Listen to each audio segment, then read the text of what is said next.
as people who stand for the civil liberties of Latinos and immigrants or African Americans or working people or Muslims, obviously. I believe that there is a conflation of political attacks that is now focused on this particular issue.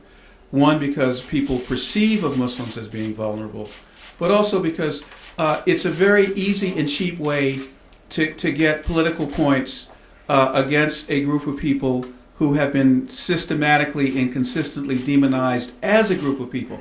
As Corey said, Al-Qaeda attacked the United States and the American people, not the American Muslim community attacked the United States and the American people. And we need to continually say and emphasize the fact that Muslims in the United States did not plan, did not finance, and did not execute that crime.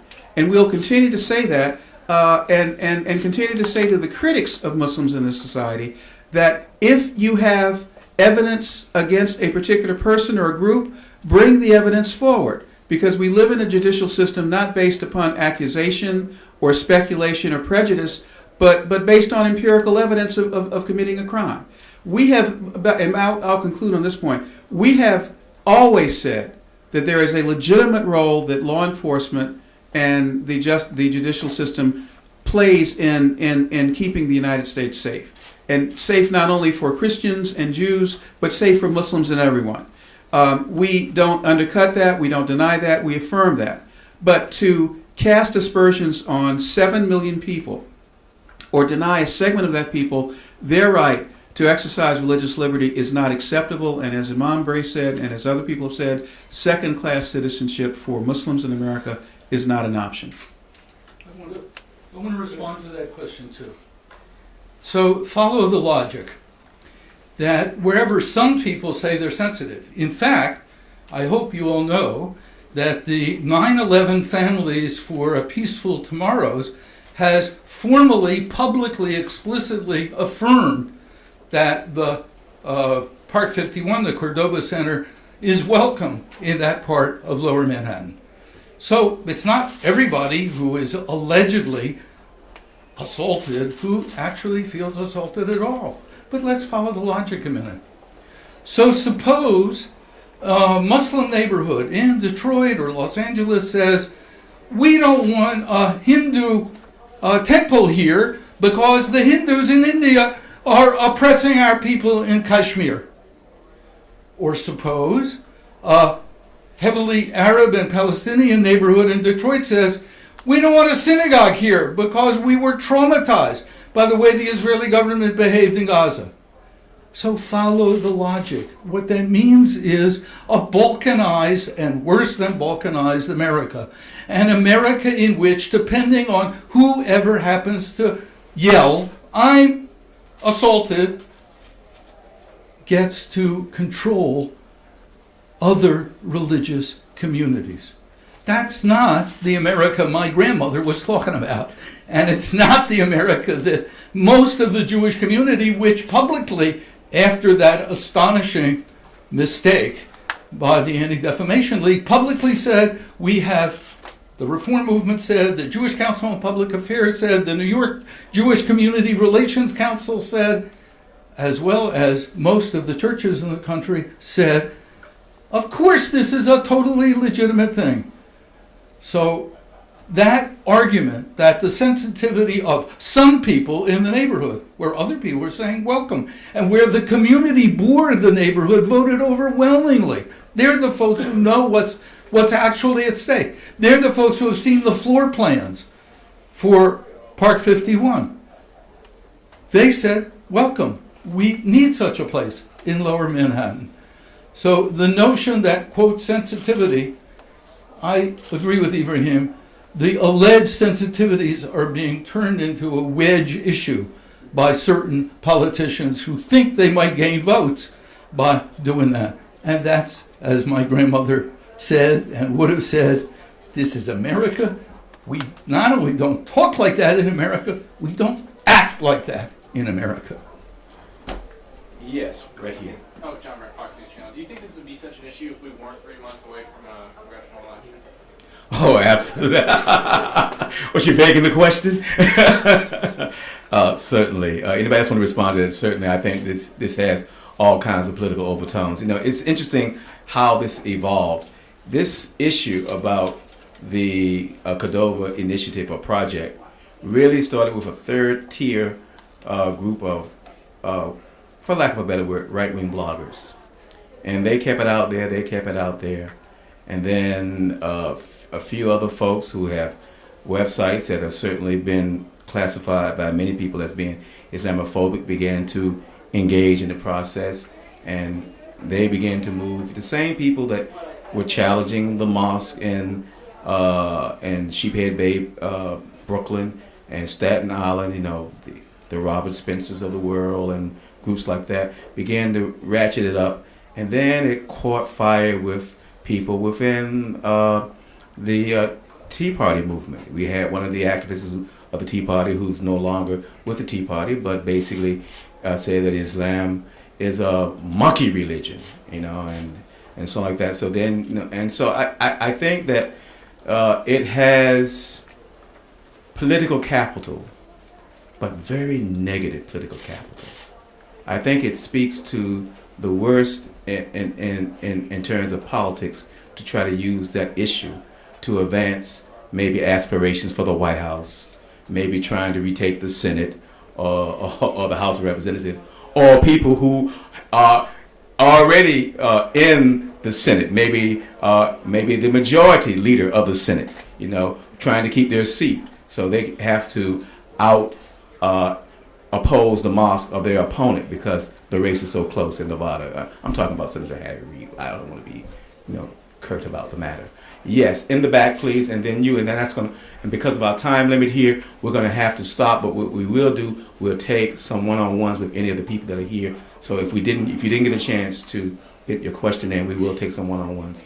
Yes, you first, sir, and would you identify yourself? WTOP Radio. I'm wondering if we could have an assessment from you about how this is playing in the Muslim world outside the United States, and what kind of damage it might be doing to America's image. Okay, would you? Just a very brief comment. I think that General Petraeus actually said it better than I possibly could, and that is that there is a perception on the part of some radical and extremist people that this issue will further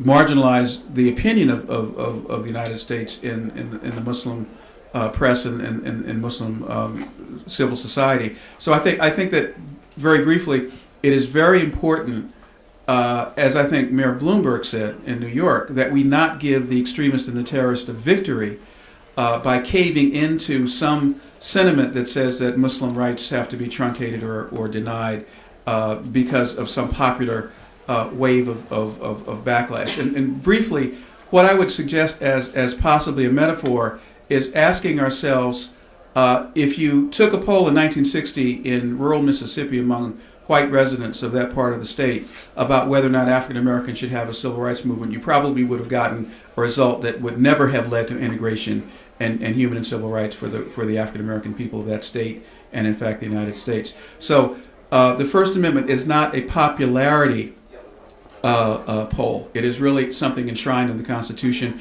We need to stand on that, and I think if we stand on that as a nation, we can convince and illuminate to the entire Muslim world that this is a country based on values, based on openness, and based on true freedom of religion. The last question over here. Why would any? No, wait. I didn't. Al Miller, can hear me? No. But I recognize the gentleman in the But back. why would- No. You're not going to do. That's not. That's no. That's not right. Why would any That's not. knowledgeable Christian or Jewish person or peace-loving person of any faith, including Islam, want to promote and/or encourage and/or support any initiative that is named after Cordova, which is historically a city that was conquered so viciously by an army acting in the name of Islam? And shouldn't any terrorist acting in the name of Islam be Islamic extremely army, in pleased fact, with conquered any kind other of Muslims. building and representation You don't know the being done in history the of name of Cordova. Cordova and Islam? In the At a Jewish site where community, terrorist destruction Cordova and collateral is in damage took fact place on 9/11 in the name of Islam.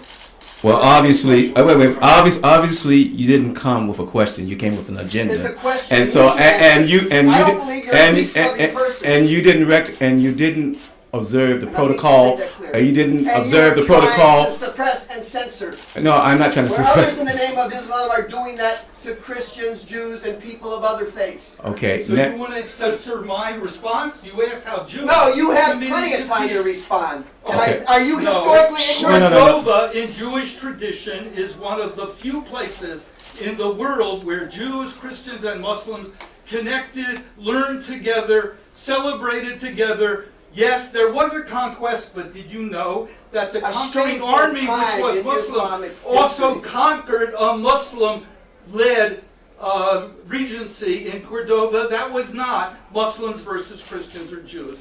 It was Muslims versus Muslims, just as Al-Qaeda did. Cordova is a place of honor. You ask how a Jew could celebrate it. Cordova is a place of honor in Jewish tradition. Yes. The final question here, and I really apologize that one person who didn't observe the protocol of I'm journalism. glad I did that. Down in front. Hey. Be part of your censorship. Attempted, anyway. Okay. That's a tough act to follow. Yeah, that's okay. You're more than welcome. Come on. You mentioned Obama kind of walking back what he said. You mentioned Harry Reid sort of being opposed. You mentioned conservative opposition. Who are your political allies now? Do you have any? And who are they? Well, I really want to at least talk about Congressman Nadler, who has taken a courageous stand and a principled stand, that is. Certainly the mayor of New York, Bloomberg, and those who were on the city council who voted in favor of this project. And I think there are other members of Congress, but again, I'm really disappointed that this has turned into a political football, and that people are using this as a wedge issue to try to advance their own political agendas. I think it's I don't know any other way to say it. I think it's just really despicable. But I think yes, you want to go ahead? Yeah. I'd also like to round that out by adding our most significant political allies are in the interfaith community, and we have some of them standing here with us. You're looking at Pax Christi, Interfaith Alliance, the Shalom Center, because again, this is a country of the people. So they are the ones who are pushing for tolerance, and I believe at the end of the day that is what will win out. And as to the earlier question about how it's playing overseas, you really have to get to the result before we can make any determinations. And I can tell you for a fact that as the Cordoba initiative moves forward, organizations like